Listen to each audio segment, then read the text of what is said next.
auto siin on Kia. Ma näen, et teie tähelepanu pole veel täielikult püütud. Siis te arvate, et see on tavaline Kia? Aga see ei ole mingi tavaline Kia. Me oleme siis täna Kia Stingeris, mis ei ole elektriauto. Midagi vahelduseks, midagi teistsugust. Ja peab ütlema, et tõepoolest tegemist on millegi teistsugusega, sellepärast, et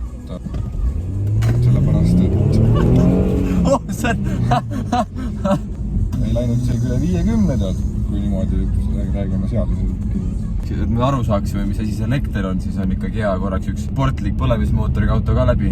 Sellepärast, et tegemist on Kiaga, aga iga autofirma suudab 2020. aastal teha konkurentsivõimelised autosid. Ja enam ei ole vaata see, et Peugeot ja Citroeni ja sellised asjad, et need on nagu pirukad. Need on pirukad siis, kui nad on tehtud 2000 sinna...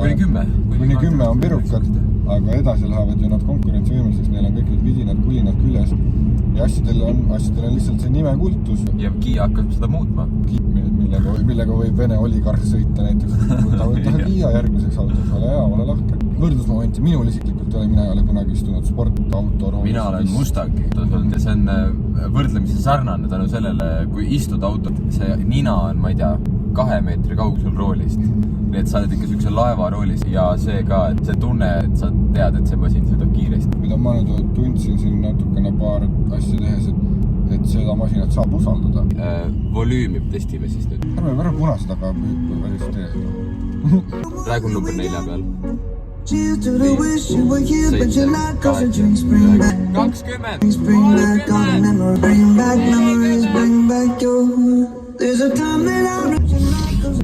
saab näha ka seda, et kõik kuvatakse nii-öelda selle hologramm display peale, mis tuleb siin esiklaasile.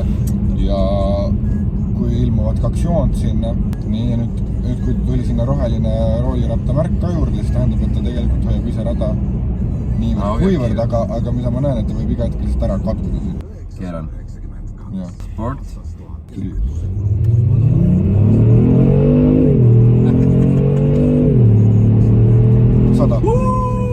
Niisiis, istmed on nahast või vähemalt imiteeritud nahast.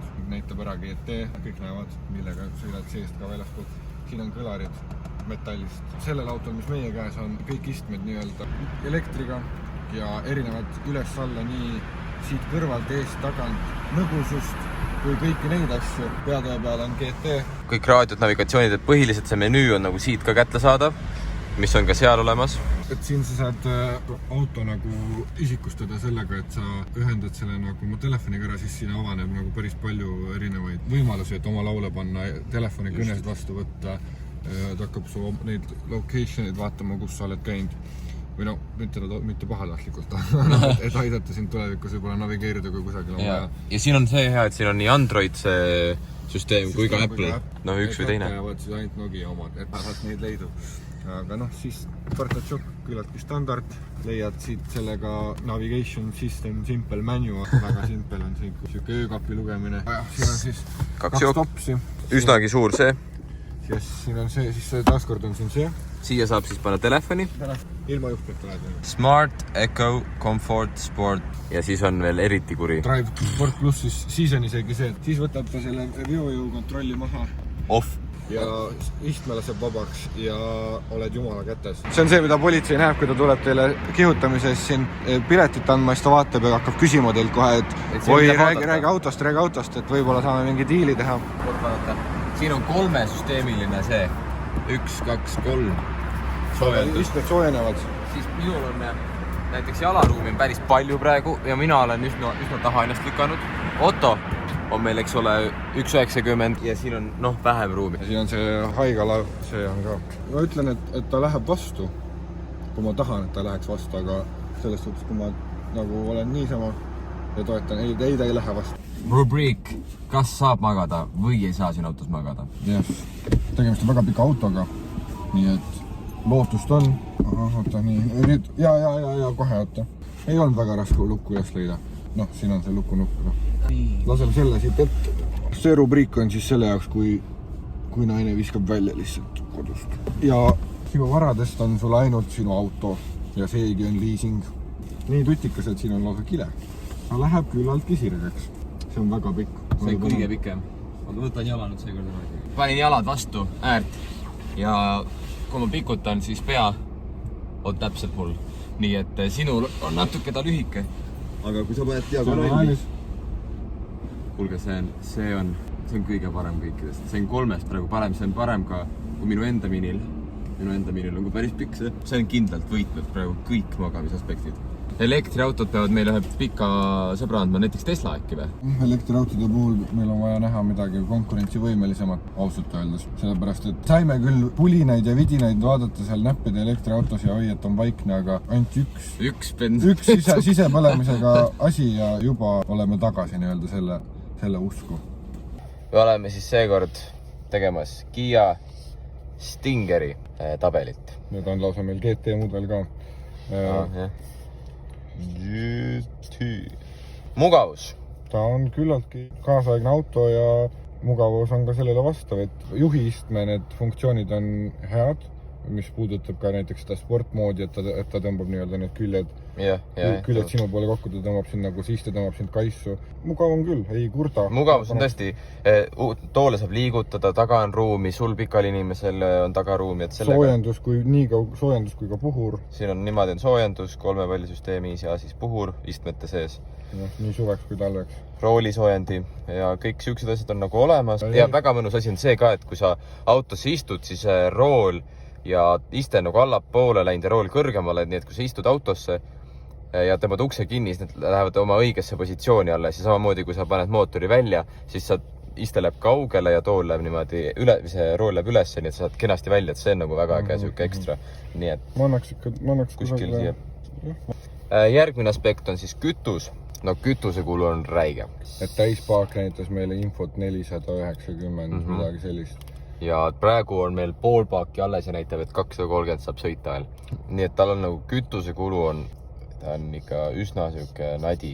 Võib-olla kui näiteks otsustad osta selle 40 000 kanti, ostad selle auto ja näiteks ütled lahti mõttest osta endale 60 000 samade spekkidega Mercedes või teine sakslane, et siis sa võib-olla selle 20 000 eurot võib-olla mingi paari aasta peale vaata, nagu kergelt säästad seda. Selles võttes on mingi ohverdus jällegi.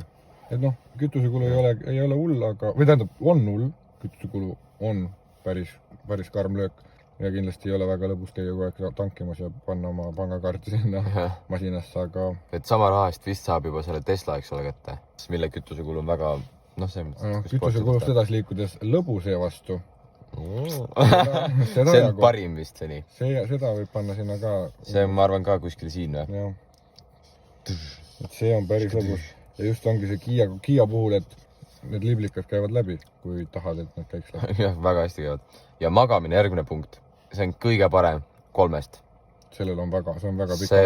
See lai ka, sinna mahub lõdvalt 2, kui tahta, 3-kesi autos olla, saab 3-kesi ka minna sinna, seal ruumi on. Et kui naine viskab kodust välja nii sinu kui su sõbra, siis võib-olla saate isegi öö siin ära veedetud ja... Igastahes. Paneme ka sinna samma. Ta läheb jälle, ta on kõige parem. Lisavarustus. Näiteks parkimisse ta abi jälle ei ole, mis oli suht pullikas, eks ole, esimesel. Kõik need nupud, mis siin armatuuril ja siis nii siin paneelil on, need on küllaltki keskpärased, aga need on piisavalt arusaadavad, et ei teki mingisugust nagu küsimärki. Vau-faktor on puudu, aga... Ja just sellest, kui üleüldiselt sellel auto puhul on nagu kõik see, et ta sõidab, ta on sportlik, aga nagu miski on nagu puudu, aga muusik tegelikult heli. Ometi need on Harman Kardonid, ma vaatasin täna. Neil puudub mingisugune tunnetus, need on lihtsalt tunnet, nagu väiksed kõlarid oleksid valjud, nüüd, et nad on halvad, nad on head, aga seal ei ole seda kuidagi, et seal on siuke kõlakoda taga või mingi siuke tunne on puudu. Need püsikiiruse, distantsihoidjad, autohood. Need tulevad küllaltki vist igal autol. Need tulevad tänapäeval. See ka on, et saab telefoni selle juhtmevabalt laadida. Pimeda nurga hoiatus on päris hea minu arust. See on väga hea. Ja see tuleb muideks siia ette ka. Hologrammile just täpselt. Sinna tuleb, et kas on paremal või vasakul või mõlemal. Et see on ikkagi, et me oleme aastas 2020, see auto on tehtud, see on eelmise aasta mudel või mis ta on? 2018 minu arust. Aga see ekraan, see kujundus on umbes selline, nagu on Androidi telefonil, ma ei tea, 2012 oli. Nagu see ei ole arenenud, see ongi, ma ei tea, Volvodel on see väga äge. Tesla on omaette asi, see põhinebki ainult sellel. Aga kuidagi, see on nii lihtne asi tänapäeval. teed mingi ägedad fondid, noh, see on suht eilne päev, jah. et see nagu võiks üllatada mingil määral, aga ta ei üllata. Ma paneks gramm keskmisest alla. Jaa, no. Võib-olla peaks täitsa. Ta on täitsa keskele, ta on. Keskele, jah. Nii, selline tuli. Et see trend on selline hüplik. Siin kohe taga on olemas ka esimese auto võrdlemiseks. See oli selline. Ehk siis... Ma veel tõstataks selle enda nii-öelda käimasoleva rubriigiga auto puhul, et see nüüd võidab kindlasti hetkel 3. See on kõige vähem nohiklikum auto. Selline oli siis Kia Stinger. Kia Stinger GT. Väga pull auto. Kes tahab bensule kulutada, tema jaoks on see ideaalne auto.